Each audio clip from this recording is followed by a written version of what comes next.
estás, debemos mover. Te adoraré, te adoraré.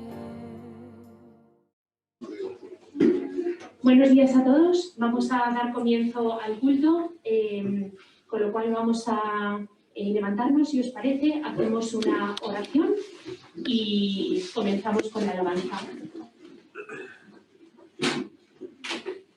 Oramos. Señor Jesús, te damos muchísimas gracias por habernos traído hoy aquí. Te pedimos que nos ilumines, nos enseñes, nos ayudes a entender tu palabra. El Espíritu Santo nos abra el corazón, Señor, nos permitas acercarnos más a ti y seamos capaces de darte la gloria como te mereces. Te damos las gracias por cada una de las cosas que haces en nuestra vida, por cómo nos cuidas y te pedimos, Señor, que nos enseñes a valorar todas las cosas buenas que tenemos y que nos ayudes a ver tu rostro.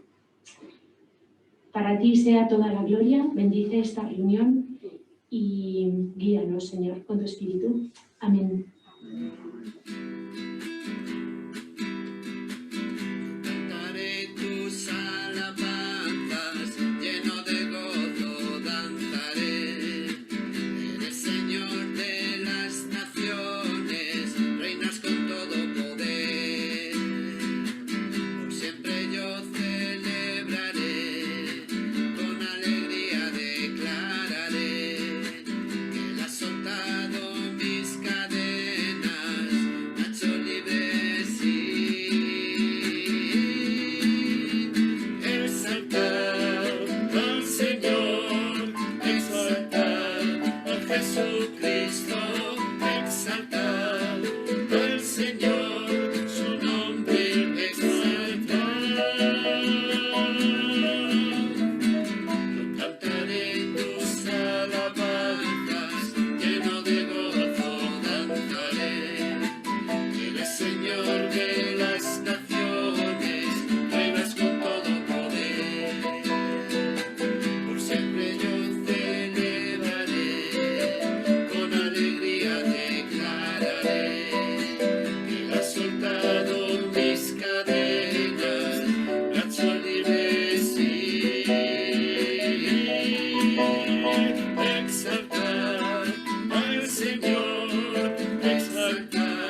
aun en la adversidad, en tu trono estás, sigues siendo Dios. Solo tú eres Dios, cuyo poder nadie puede superar. Solo tú eres Dios, tu nombre por siempre durará. Solo tú eres Dios y mereces nuestra lealtad.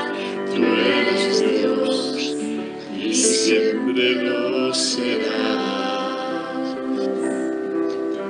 Solo tú eres Dios desde la eternidad. En tu trono estás, solo tú eres Dios. Ahora sé que aun en la adversidad, en tu trono estás, sigues siendo Dios, inmutable, inconmovible, imparable. Tú eres Señor, inmutable, inconmovible, imparable. Tú eres Señor, inmutable, inconmovible, imparable. Tú eres Señor, inmutable, inconmovible, imparable. Tú eres Señor, solo tú eres Dios desde la eternidad. En tu trono estás, solo tú eres Dios. Y ahora sé, aun en la adversidad, en tu trono estás, sigues siendo Dios. Solo tú eres Dios desde la eternidad. En tu trono estás, solo tú eres Dios. Y ahora sé que aun en la adversidad, en tu trono estás, sigues siendo Dios, inmutable, inconmovible, imparable. Tú eres Señor.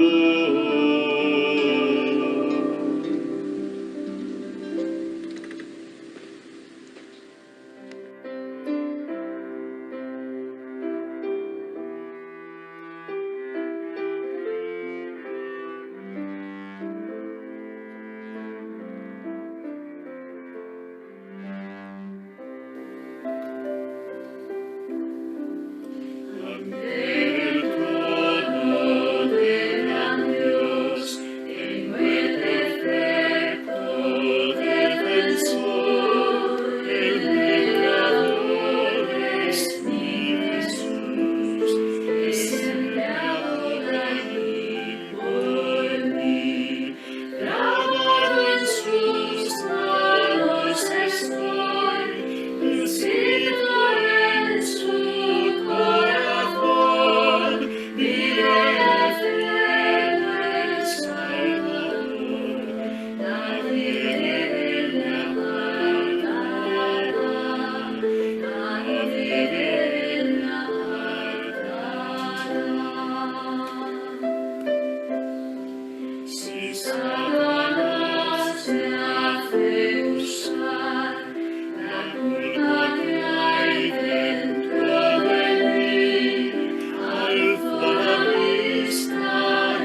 Perdón, que me había dejado por ahí las gafas. Bueno, damos gracias al equipo de Alabanza por grabar estas canciones fantásticas y ayudarnos en este tiempo terrible, bueno, pues para adorarle. Antes de dar paso a la mesa, quería compartir una cosa muy rápida con vosotros. Ahora, hace ya unas cuantas semanas, en los estudios de los miércoles, estamos estudiando Daniel y la idea central que estamos siguiendo, que son fantásticos los estudios, la idea central que estamos siguiendo es que Dios realmente controla los tiempos de la historia, controla todo, controla nuestras vidas. Nuestras vidas están escondidas en sus manos. Y bueno, pues cuando estuvimos en el capítulo 2, leímos unos versículos que quería compartir con vosotros. En Daniel 2, en concreto desde el versículo 20, que dice: y Daniel habló y dijo: sea bendito el nombre de Dios de siglos en siglos, porque suyos son el poder y la sabiduría. Él muda los tiempos y las edades, quita reyes y pone reyes, da la sabiduría a los sabios y la ciencia a los entendidos. Él revela lo profundo y lo escondido, conoce lo que está en tinieblas y con él mora la luz.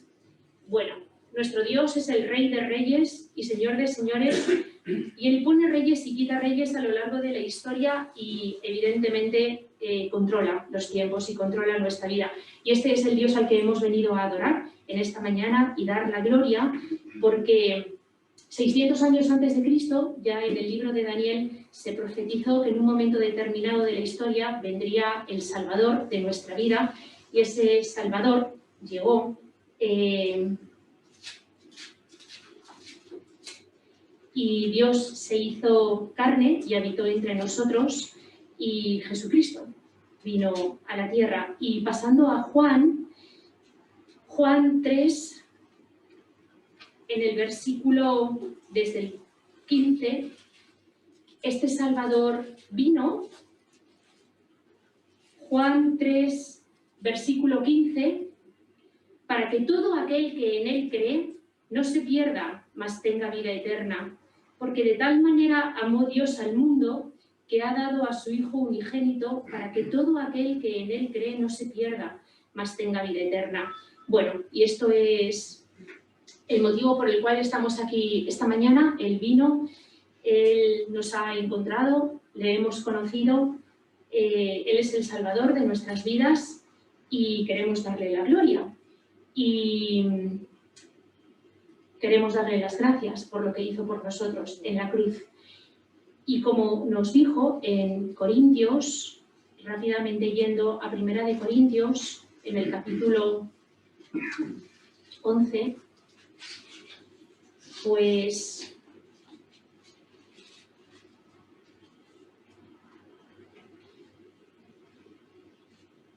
(11:23), la noche en que fue entregado, el Señor tomó pan y, habiendo dado gracias, lo partió y dijo: tomad y comed. Esto es mi cuerpo, que por vosotros es partido. Haced esto en memoria de mí. Y lo mismo hizo con la copa, y nos pidió que lo hiciésemos en memoria de él. Y esto es lo que vamos a hacer a continuación. Vamos a tomar del pan y el vino, cada uno el que haya traído de casa por el tema de la pandemia. Y pues vamos a tener un pequeño tiempo de reflexión cada uno de nosotros y, bueno, reconocer lo que el Señor es realmente en nuestras vidas. Así que os invito a sacar el pan y el vino que hayáis traído y todos juntos lo tomamos.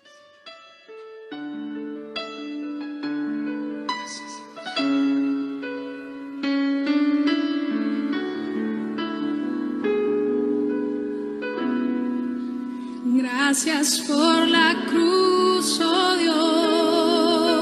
Dios, el precio que pagaste por mí, llevando mi pecado allí, sublime amor.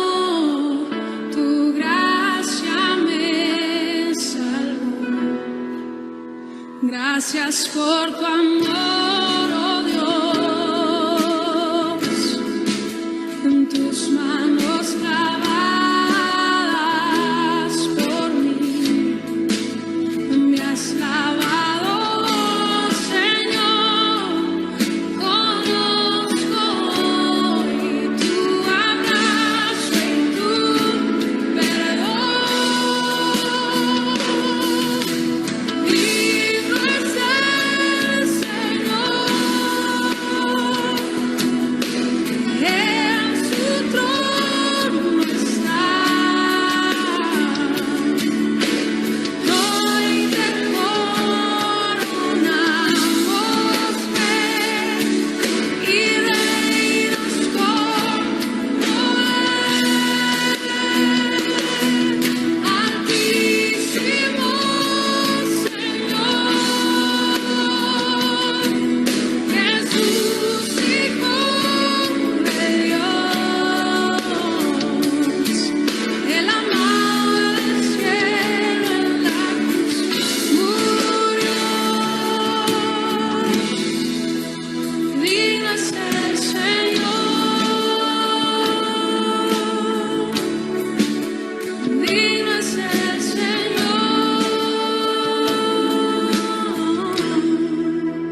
Gracias por la cruz, oh Dios, el precio que pagaste por mí, llevando mi pecado allí, sublime amor, tu gracia me salvó. Gracias por tu amor, oh Dios, en tus manos clavadas por mí, me has lavado, Señor, conozco hoy tu abrazo y tu perdón. Digno es el Señor, en su trono está. Hoy te coronamos rey y reinas con poder. Altísimo Señor, Jesús, Hijo de Dios, el amado del cielo en la cruz murió. Digno es el Señor, digno es el Señor, digno es el Digno es el Señor. Digno es Levanta el tu voz, Señor. levanta tus manos al cielo. Bueno, pues vamos a dar paso a continuación a la ofrenda. Entonces, recordar que se puede hacer la ofrenda por transferencia bancaria.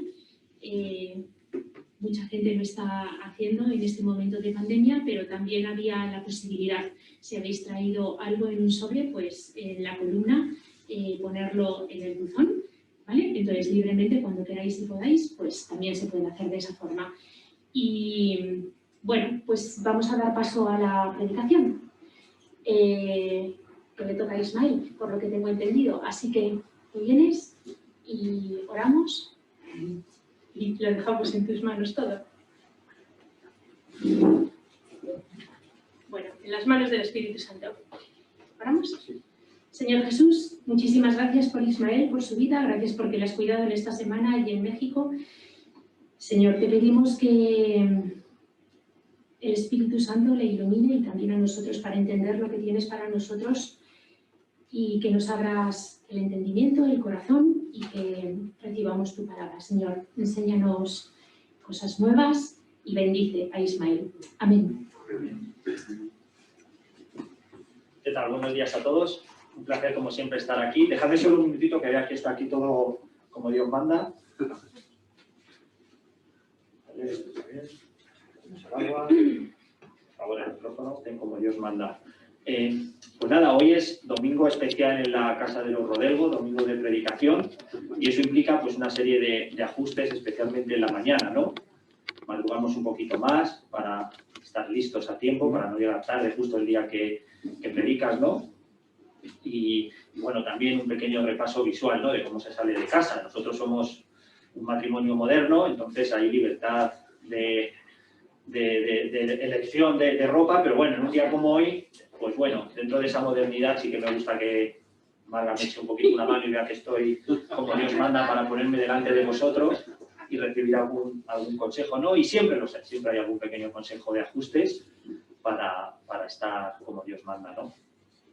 Y bueno, como Dios manda, ese recurso utilizado por todos, ¿no? Para, en el fondo, imponer muchas veces tus ideas o que las cosas estén como quieres, ¿no? Decíamos que íbamos a repasar que todo esté en el púlpito como Dios manda, ¿no? Porque más bien sería decir que todo esté como yo quiero que esté, ¿no? Como a mí me gusta que esté, ¿verdad? Un recurso que ha sido y que es utilizado frecuentemente, ¿no? Por profesores para rechazar el trabajo de un alumno porque no está como Dios manda, en ocasiones, por padres para decir a sus hijos lo que se hace y lo que no se hace, porque hay que hacerlo, dejar de hacerlo como Dios manda, ¿no? De esposos hacia sus esposas, a las que recuerdan, vamos a hacer las cosas como Dios manda, ¿no? Un recurso utilizado desde casi que el principio de los tiempos, ¿verdad? Muchas veces podemos decir que algo es como Dios manda porque hemos realizado un estudio, porque hemos analizado en profundidad desde un punto de vista analítico, con una metodología, con un estudio, una revisión y llegar a la conclusión de que algo es como Dios manda. Pero seamos sinceros, muchas veces consideramos que algo es como Dios manda por nuestro propio contexto, nuestro contexto social, nuestro contexto familiar, moral, ¿no? Que al final todo eso combinado viene a ser lo que nos gusta y lo que no nos gusta a cada uno de nosotros. Y tenemos que reconocer que todos tenemos ese contexto, todos. Todos tenemos un contexto que se ha ido formando en nosotros que nos lleva a aprobar o a desaprobar algunas cosas, a calificar cosas de correctas o incorrectas. Y esto afecta además desde lo más complejo a lo más sencillo. Puede ser algo que nos haga condicionarnos en cosas más complejas, como pueden ser, pues a lo mejor, tendencias políticas, opiniones macro del mundo, ya sea de tipo económico, teórico, en fin, un montón de cosas macro, o cosas muy, muy sencillas e insignificantes como el lugar en el que se coloca el mando a distancia en nuestra casa, lo cual puede representar un gran tema si se coloca encima de una mesa o de otra, ¿no? O cosas como la marca de leche que compramos y todo ese tipo de decisiones del día a día, mucho más sencillas, pero que también para nosotros se tienen que hacer como Dios manda. O más bien, como nuestro contexto familiar, social, de educación, nos ha enseñado, nos ha formado y nos ha llevado a tomar esas decisiones, ¿verdad?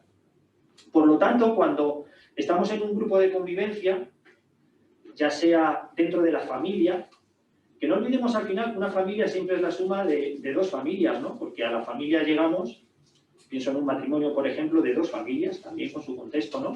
Entonces, ya sea en un grupo de convivencia tipo familiar, laboral, tipo vecinos, ¿no? Entonces, estos grupos de convivencia, pues es normal que surja el conflicto porque ese contexto cultural de cada uno, ese como Dios manda, pues es diferente en cada uno de nosotros. Y eso es completamente normal, ¿no? Y tenemos también que pensar que la Iglesia y que los cristianos pues no somos ajenos a esa realidad, que no somos la excepción, que al final estamos sometidos también cada uno de nosotros en lo individual a esa formación de moral, de costumbres que nos llevan a tomar nuestras decisiones u opiniones, ¿no? Por eso debemos reconocer que somos diferentes dentro de la Iglesia, que tenemos diferentes costumbres, cada uno de nosotros, diferentes gustos, que es muy importante que definamos e identifiquemos qué es ley y norma que no debe de estar sujeta a costumbres, de las que sí están sujetas a costumbres y que están mucho más abiertas a estos contextos que cada uno traemos, ¿no? que debemos de usar bien el término como Dios manda, porque a lo mejor sin darnos cuenta, basándonos en que esto es como Dios manda, estamos quizás dando calidad de ley o de norma inamovible a cosas que no tienen el por qué serlo y que forman más parte del contexto que se ha formado en cada uno de nosotros, ¿no? Claro, esto además nos puede llevar de una intolerancia absoluta a una libertad total, en la que aquellos que creen que todo es como Dios manda y es según su opinión, pues aparece la intolerancia total. Pero por otro lado también puede aparecer el otro extremo, que es el de pensar que como todo es un poco tu opinión, tu cultura, cómo te gustan a ti las cosas, como todo, pues da igual si el mando a distancia está en un lugar o está en otro, pues como todo en el fondo es de esa categoría, pues como que libertad absoluta, ¿no? Y que no hay ninguna opinión válida y todo es relativo y todo está sujeto a opiniones. Y ese es el otro gran peligro, ¿no? El ir de ese extremismo de querer regularlo todo a la libertad absoluta en la que se piensa que todo es simplemente opiniones de contexto, ¿no?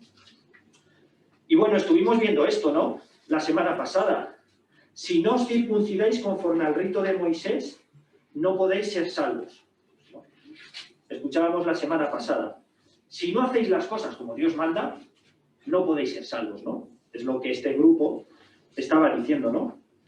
Esta situación en la que un grupo dentro de la Iglesia exigía a otro grupo circuncidarse, porque si no, no podían ser salvos, si no hacían las cosas como Dios manda, no podían ser salvos, detonó lo que se llama o lo que se conoce coloquialmente como el primer concilio, ¿verdad? Hechos 15, que es lo que empezamos a estudiar la semana pasada, y en el que Miguel nos expuso cómo este conflicto formaba parte no de los temas culturales o de opinión, sino de los temas que sí que hay que discutir y en los que sí que hay que permanecer firme, porque es un tema clave, porque afectaba a la salvación, al Evangelio.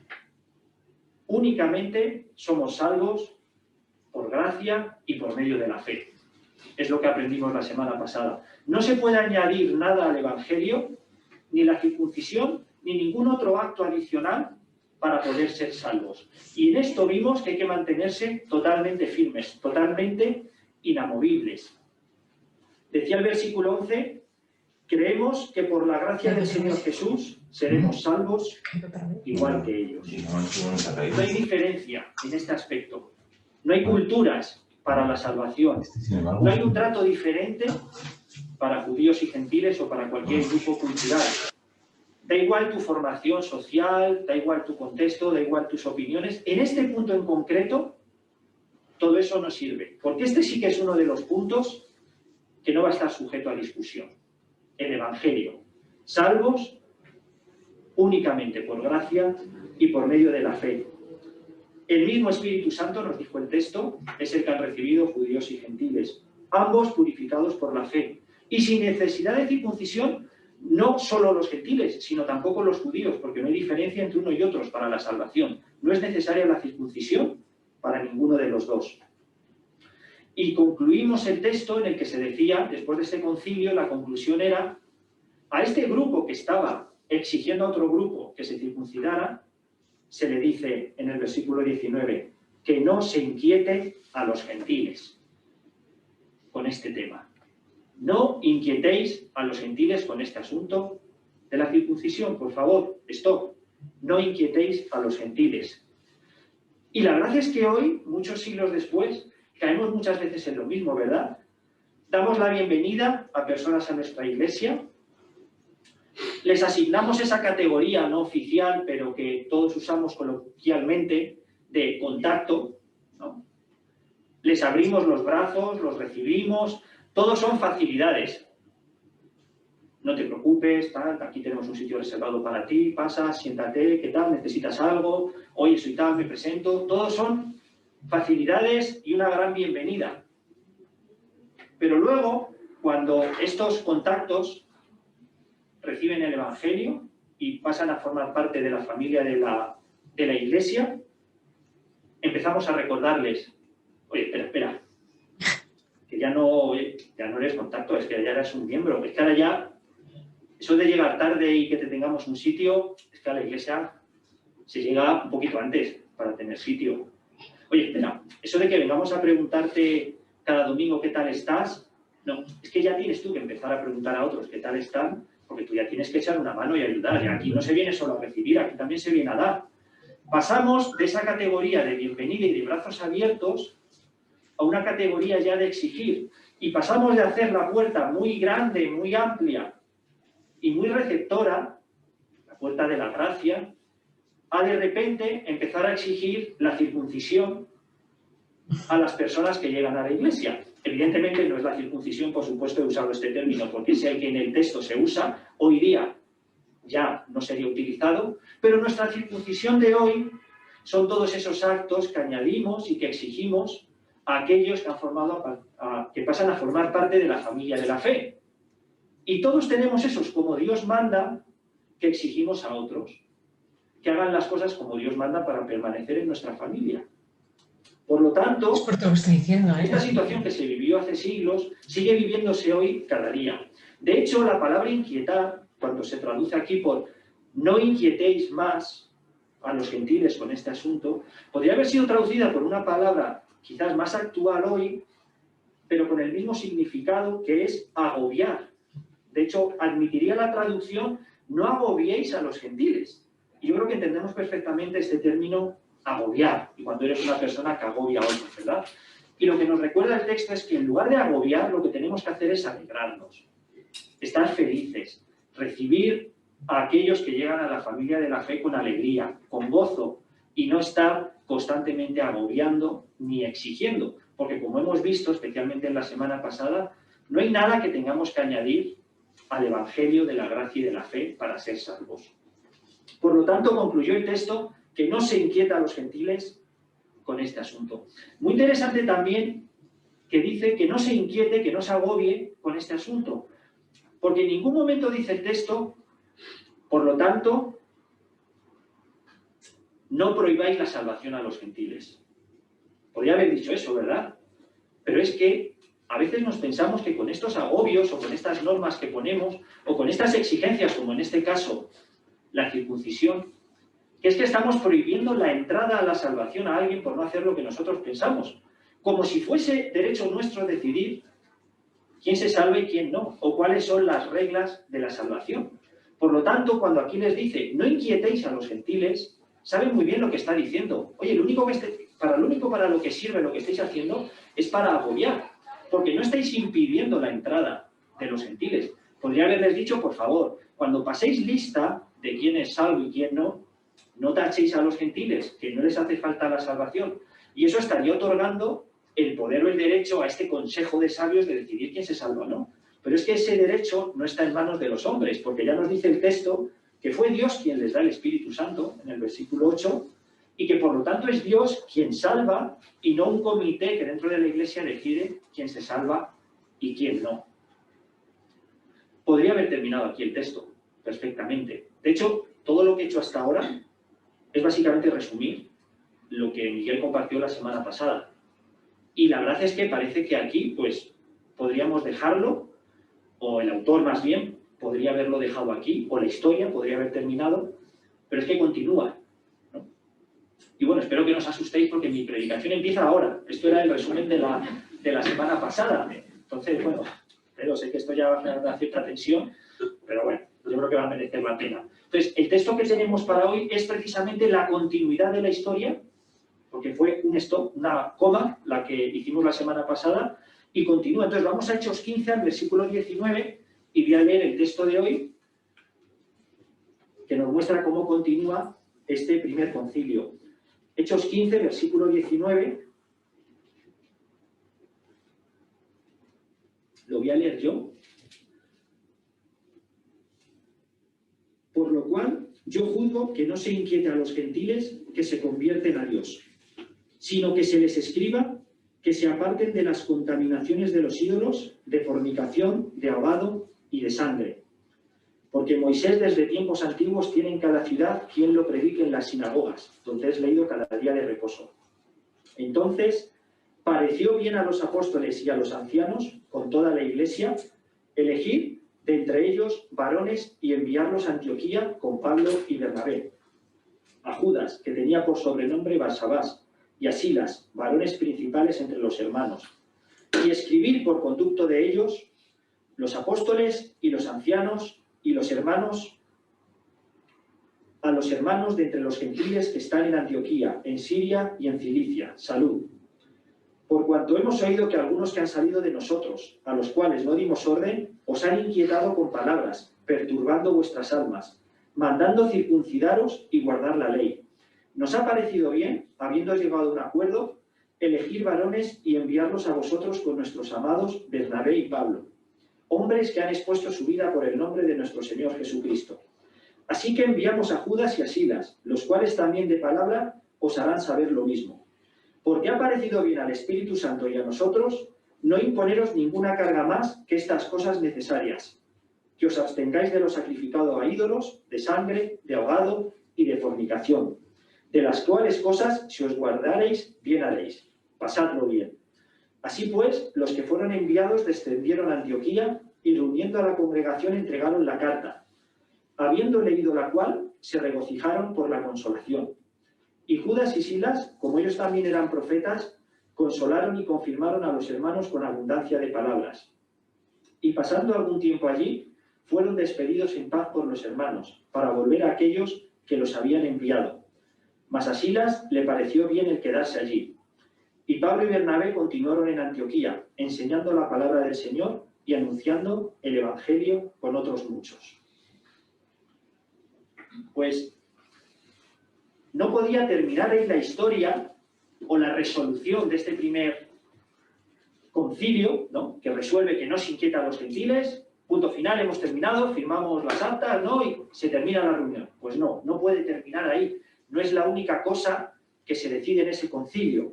Y no puede terminar ahí por amor a la convivencia. No puede terminar ahí porque el momento de especial transformación que estaba viviendo la Iglesia, una transformación radical en la que un nuevo grupo de personas, como eran los gentiles, se estaba incorporando a la Iglesia, un grupo totalmente diferente a los judíos, que eran quienes hasta ese momento habían pertenecido únicamente a la Iglesia.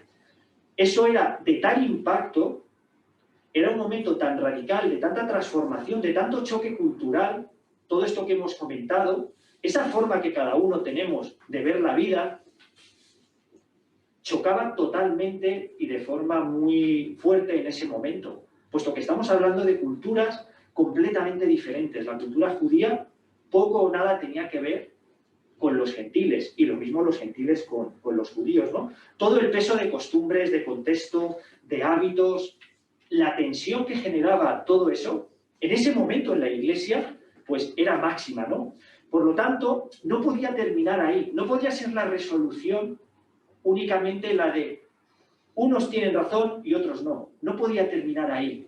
Por lo tanto, lo que se decide también es, oye, no inquietéis a los gentiles con el tema de la circuncisión, porque es un tema de evangelio, es un tema que no se puede tocar, al cual no se puede añadir nada, pero pido a los gentiles, a la otra parte, que se aparte de contaminación a ídolos, de fornicación, de ahogado y de sangre.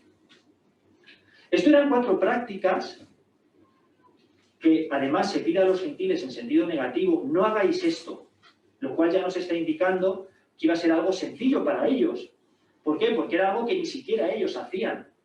Entonces, no les iba a ocasionar mucha molestia el cumplirlo, pero sin embargo eran cosas de gran impacto para los judíos, puesto que durante siglos ellos se habían privado de tomar sangre, de tomar comida que se había sacrificado previamente a los ídolos. Era parte de su, no solo normatividad cristiana, sino de su propia cultura. Era algo que en su propia cultura, aun quien no seguía a Dios, respetaba estas normas por un tema cultural.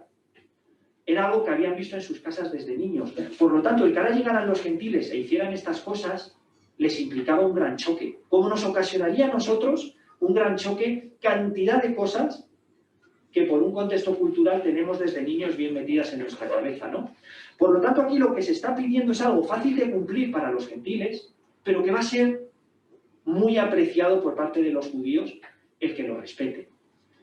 No es necesario que entremos en detalle en qué es apartarse de lo contaminado a los ídolos, apartarse de fornicación, de ahogado y de sangre. Eran normativas muy enfocadas en la comida, De hecho, incluso aquí el tema de la fornicación está pensando más en rituales asociados a la comida, los sacrificios de alimentos a los ídolos.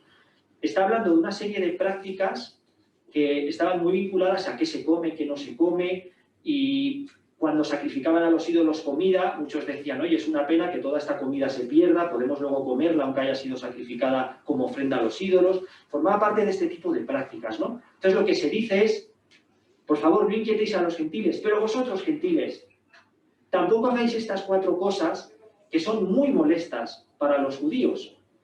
Ayudadnos a aquellos que hemos legislado clarísimamente el que esto no se debe hacer, lo de la circuncisión, para añadirlo a la fe, pero en pro de la convivencia, entended que para los judíos estos actos son verdaderamente importantes.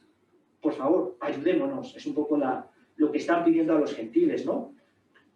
Claro, y podemos pensar, oye, pero entonces, ¿qué pasa? Me dices que no hace falta circuncidarse, pero sí hace falta no comer sangre, ¿no? Tiempos especiales requieren medidas especiales. El buscar que todos estén contentos en este momento requiere sacrificios, requiere actos de bondad por parte de todos. En toda relación que inicia hacen falta ajustes y es necesario ceder.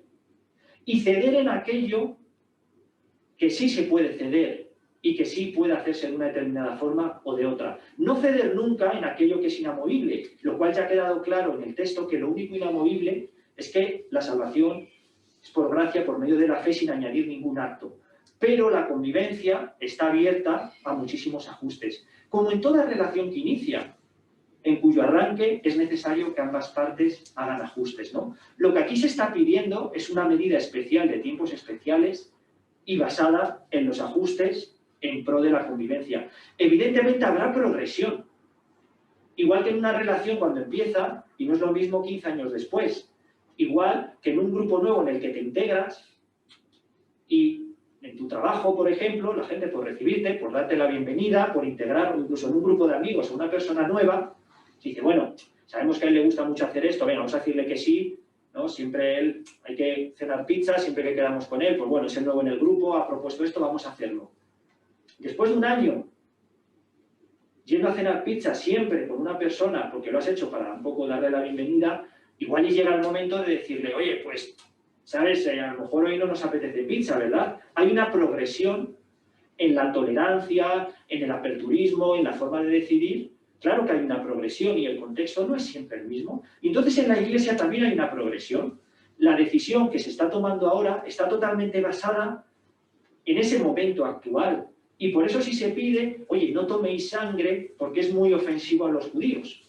Y aunque pareciera, pues estamos pidiendo hacer algo como que fuese de ley, realmente no es de ley, pero no lo hagáis.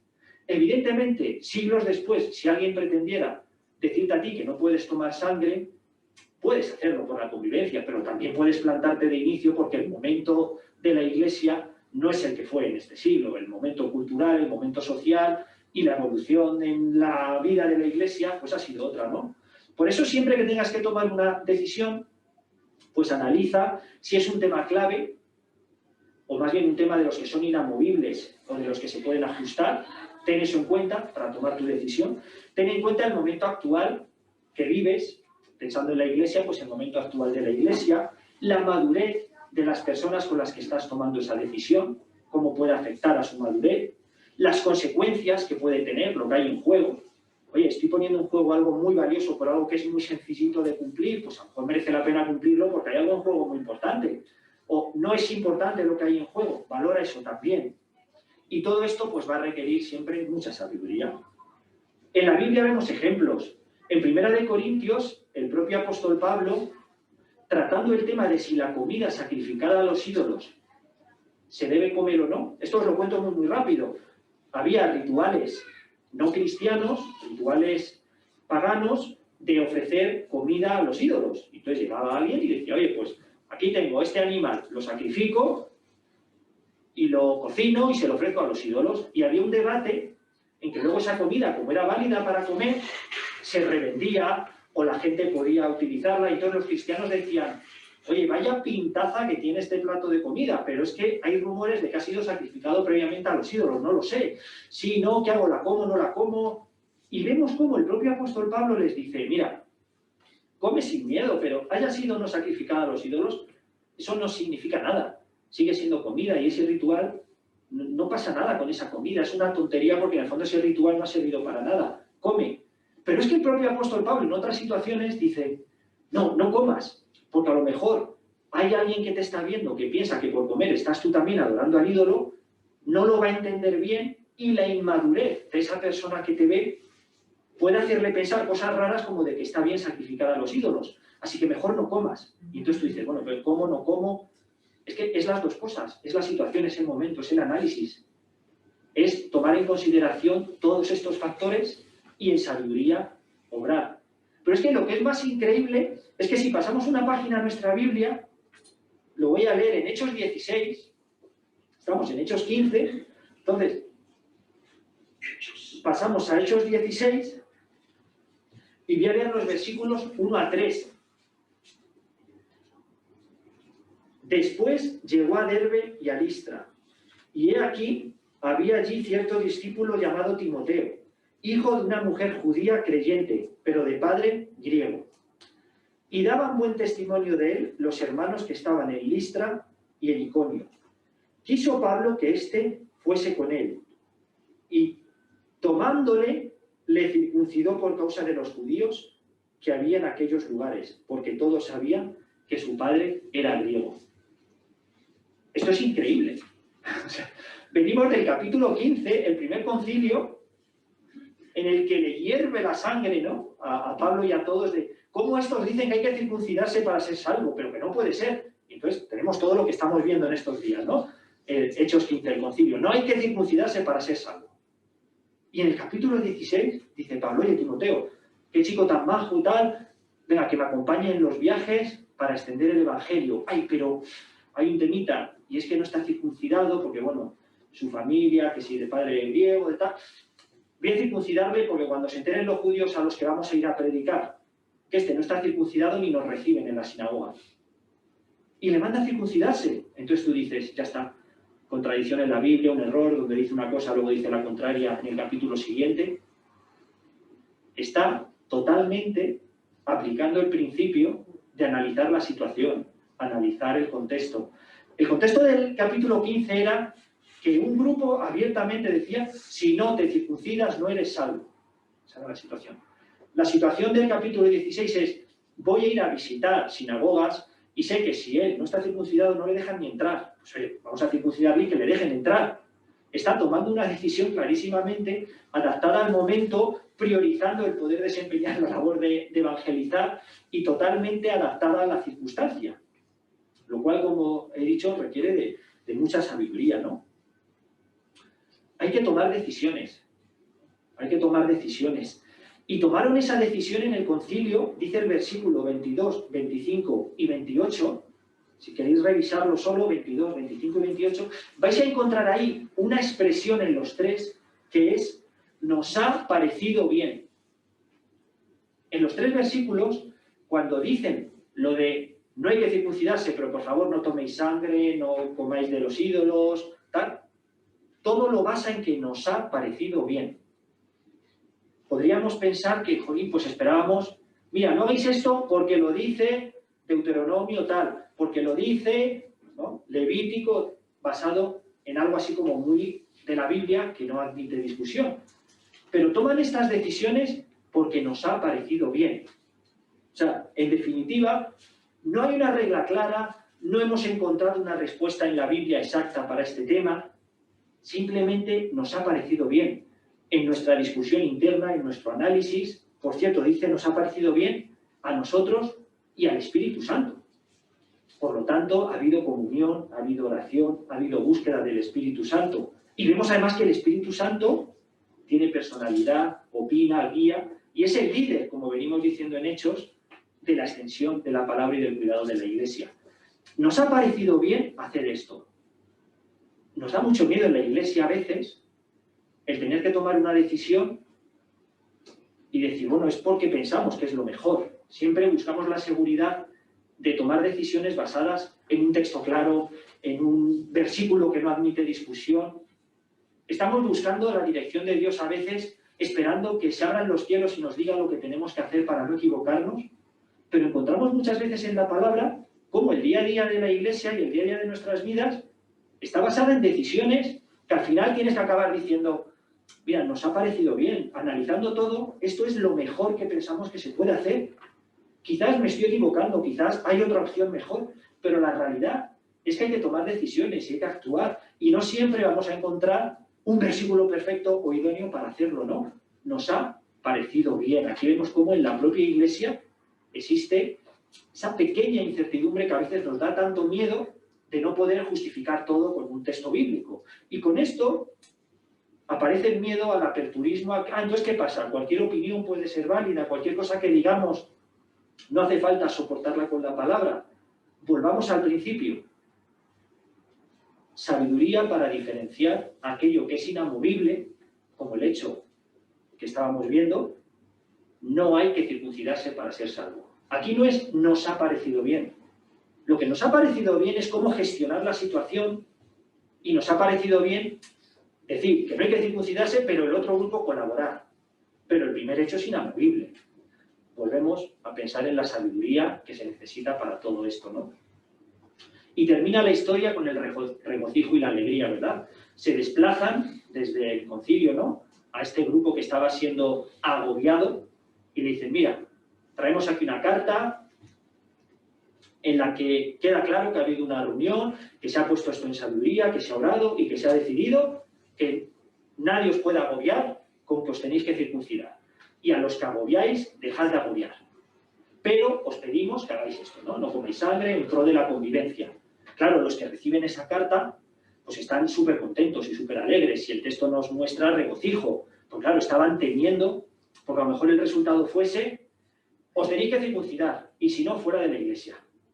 Claro, cuando reciben esto, pues se sienten felices. Pero es que además el grupo que pedía la circuncisión, bueno, oye, nos han argumentado clarísimamente que no hay que circuncidarse para ser salvo, no hay lugar a dudas, ¿no?, porque pues ahí ha habido toda la argumentación del Evangelio de la fe y de la gracia, pero es que fíjate, al menos no van a tomar sangre, no van a hacer estas cosas que nos resultan ciertamente ofensivas. Pues oye, no está tan mal el arreglo, ¿no?, el acuerdo. Así que había gozo y alegría por parte de ambos grupos, y esa es un poco la forma en la que termina el texto, con esta alegría y con este regocijo de poder llegar a una situación en pro de la convivencia en un momento que requería esfuerzos por ambas partes para conseguir esa convivencia y esa vida conjunta en la Iglesia, ¿no? ¿Cuál es la importancia y cómo podemos terminar con la principal conclusión de este capítulo 15 de Hechos, de este primer concilio? Pues la importancia de este primer concilio, o el por qué está en el libro de Hechos este capítulo, nos la enseña la propia estructura del libro de Hechos. Estamos estudiando un libro y, como todo libro, tiene una estructura, un tema, un propósito, un desarrollo. Y la estructura del libro de Hechos es básicamente contar historias que ponen en peligro la extensión del Evangelio y el crecimiento de la Iglesia. Cada una de las historias muestra un peligro. Hemos visto el peligro de los fariseos, el peligro de los saduceos, el peligro de las autoridades que encarcelaban a cristianos, el peligro de los pueblos que atacaban a la Iglesia. Cada una de las historias muestra un peligro. Y nos damos cuenta de dónde empieza y acaba cada historia, porque al final de cada historia, de cada peligro, dice, y pese a eso, suelen terminar bien las historias, dice, y pese a eso, la Iglesia seguía fortaleciéndose, creciendo, y el Evangelio se seguía predicando. Y Dios seguía añadiendo a la Iglesia a los que habían de ser salvos. Así termina cada una de las secciones, más o menos. He dicho muchas frases, pero cada una termina con una de estas frases que vienen a decir, pese a este peligro, se seguía predicando. Ha habido victoria frente a ese peligro. ¿Por qué es importante este capítulo 15 de Hechos? Muy, muy importante. ¿Cómo termina este capítulo 15? Bueno, no exactamente el capítulo, sino la historia del concilio. Termina diciendo que se continuaba enseñando y anunciando el Evangelio, pese a esta situación. Lo impactante de este capítulo 15 es que es considerado como uno de los peligros que impiden que la Iglesia avance. Y por eso cuando termina bien la historia, como ha hecho con cada uno de los peligros, dice, pese a este peligro, se continuaba enseñando y evangelizando. Y entonces ahora tenemos que preguntarnos, ¿cuál ha sido el peligro de esta historia? Porque hasta ahora habíamos visto historias que terminaban con las autoridades atacando a la Iglesia, pero había victoria y el Evangelio continuaba pese a las autoridades. ¿Cuál ha sido el peligro en esta historia?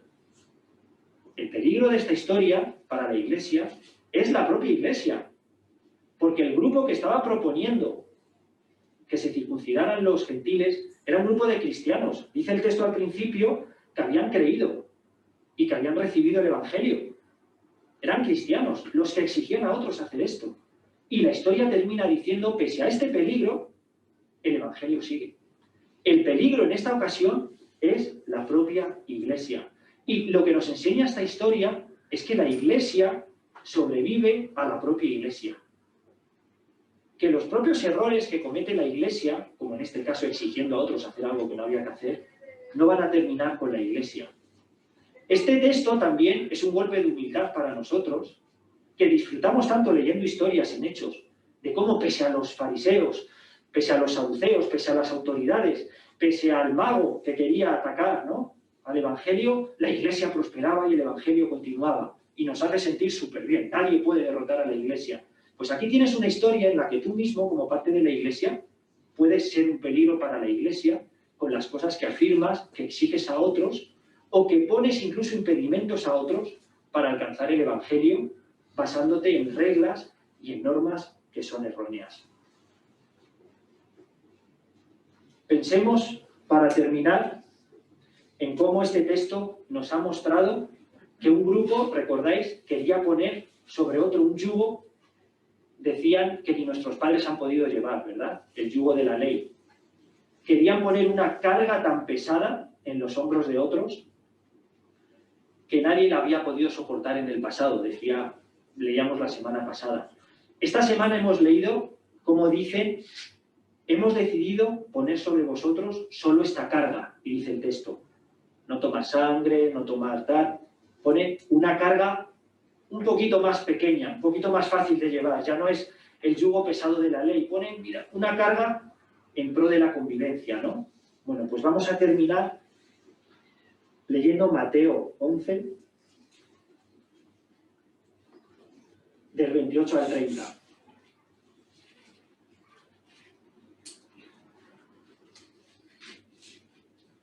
Y nos vamos a llevar una idea muy clara sobre todo esto del yugo que unos intentaban poner a otros, sobre esa pesada carga que unos intentaban poner a otros, y sobre esa pequeña carga que se impuso a unos en pro de la convivencia en la Iglesia. Y con esto terminamos. Mateo 11, versículos 28 al 30. Dice Cristo, venid a mí todos los que estáis trabajados y cargados, y yo os haré descansar. Llevad mi yugo sobre vosotros, y aprended de mí, que soy manso y humilde de corazón, y hallaréis descanso para vuestras almas, porque mi yugo es fácil y ligera mi carga. Bueno, simplemente recordar un poquito los anuncios. Los anuncios son los habituales de la Iglesia. Seguimos con nuestras reuniones por Zoom.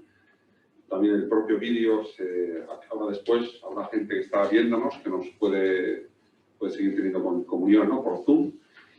Los miércoles a las 8 tenemos estudio bíblico sobre Daniel. Los viernes hay oración.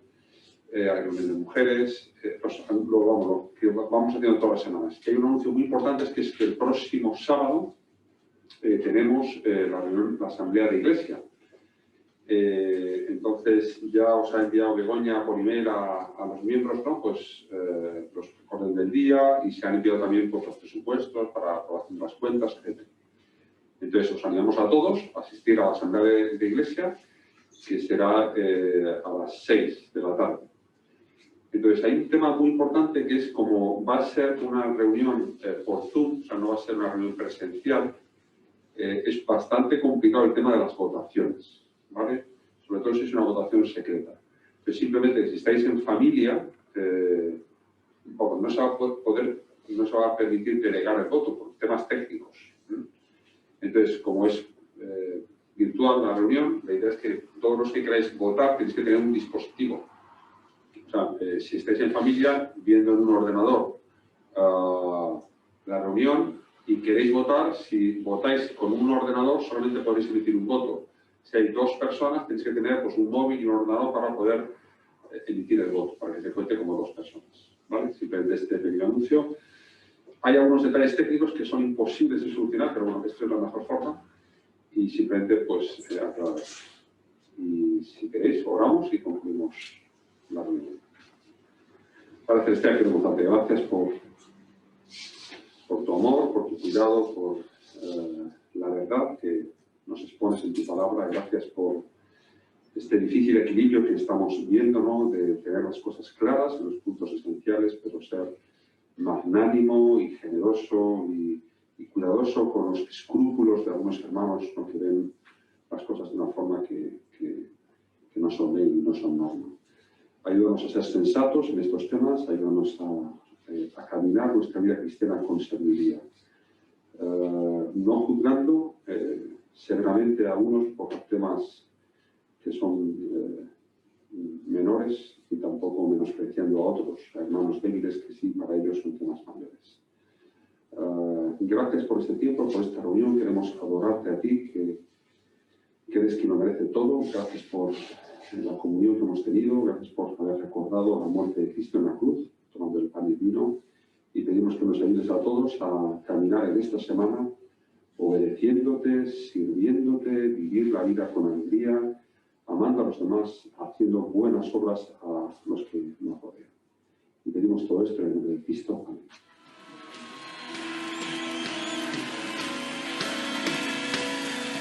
¿Quién es el Rey de Gloria? Me persigue con su amor. Me asombran sus palabras, susurrando en mi interior. Mi conciencia me recuerda, necesito su perdón. ¿Quién es el Rey de Gloria? Me lo ofrece hoy. Rey del universo y príncipe de paz, revelándome los cielos, los misterios que me hay. Mi espíritu anhela de su gracia y su verdad. ¿Quién es el Rey de Gloria? Hijo de hombre, hijo de Dios. Su nombre es Cristo, Jesucristo, Dios poderoso, Rey de mi ser, Rey de gloria. Su nombre es Cristo, Jesucristo, Dios poderoso, Rey de mi ser, Rey de gloria. Sí, ¿quién es el Rey de gloria? Poder y majestad, es sabio sin medida, es el Rey de amor y paz, Señor del cielo y tierra, y el único creador. Él es el Rey de gloria, Él es todo para mí. Su nombre es Cristo, Jesucristo, Dios poderoso,